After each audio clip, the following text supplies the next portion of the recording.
King Midas and the Golden Touch. Silenus was the oldest and merriest follower of Bacchus, the wine god.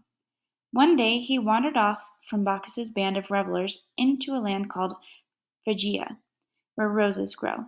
Drunk on wine and roses, the old man fell asleep near the palace of King Midas. The country folks found him snoring away behind a rose bush. As a joke, they crowned him with a wreath of roses and led him to Midas's court. The king of Phrygia was a well-meaning, good-natured man, though not too bright. He received Silenus kindly, entertained him lavishly, and gave him food and new clothes. Then he led him back to the jolly band of Bacchus, where he belonged. Bacchus was so pleased to have merry Silenus back that he resolved to make Midas a gift. "You have been so good to my old teacher and companion," he said. "The gods don't forget. Ask for whatever you like, and you shall have it." Midas, who wasn't much given to thought, didn't have to think twice or even once. He was already rich, but why not be richer? "I wish," he said, "that everything I touch might turn to gold." Bacchus looked at him strangely. "You shall have your wish," he said, and he then went off to listen to Pan's pipes. Midas returned to his palace full of delight. He touched a marble column as he passed, and it turned yellow. He touched twigs and stones, and they turned to gold. But he began to have doubts when he stroked his favorite dog, and it froze into a cold, golden statue.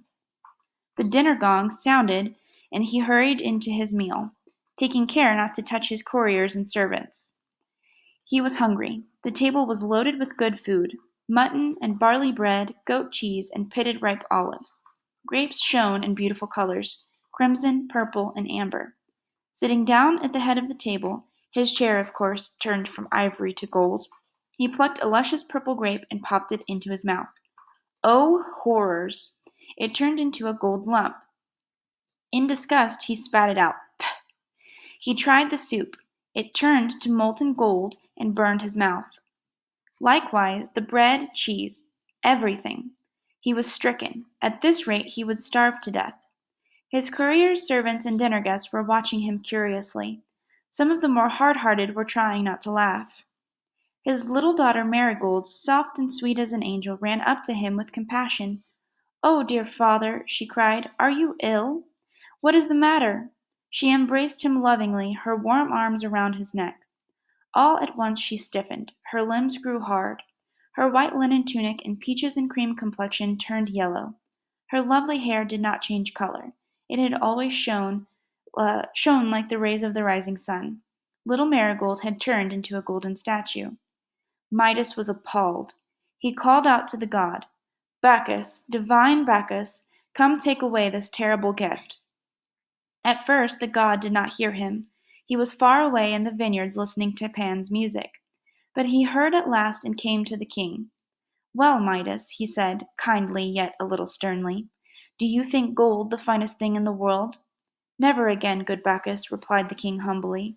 "Take away this golden curse and give me my marigold." What the gods give they do not take back lightly, but Bacchus was too good-natured to pursue the punishment any further. Besides, he was still grateful to Midas for his kind treatment of Silenus. So he said, "Go to river Pactolus and wash." Midas did not hesitate. He ran out of the palace and plunged down down the bank toward the river. Everything his feet touched still turned to gold as he passed. He leaped into the river.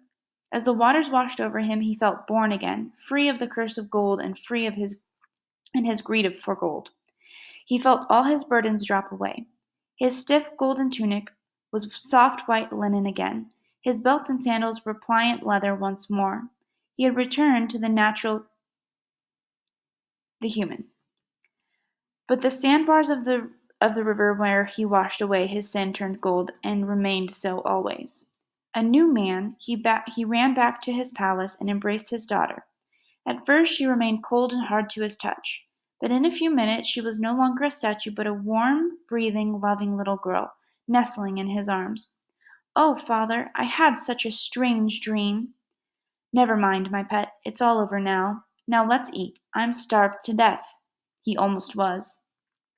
The servants brought in more hot food, and Midas and his guests finished their meal. Never had food and drink tasted so good.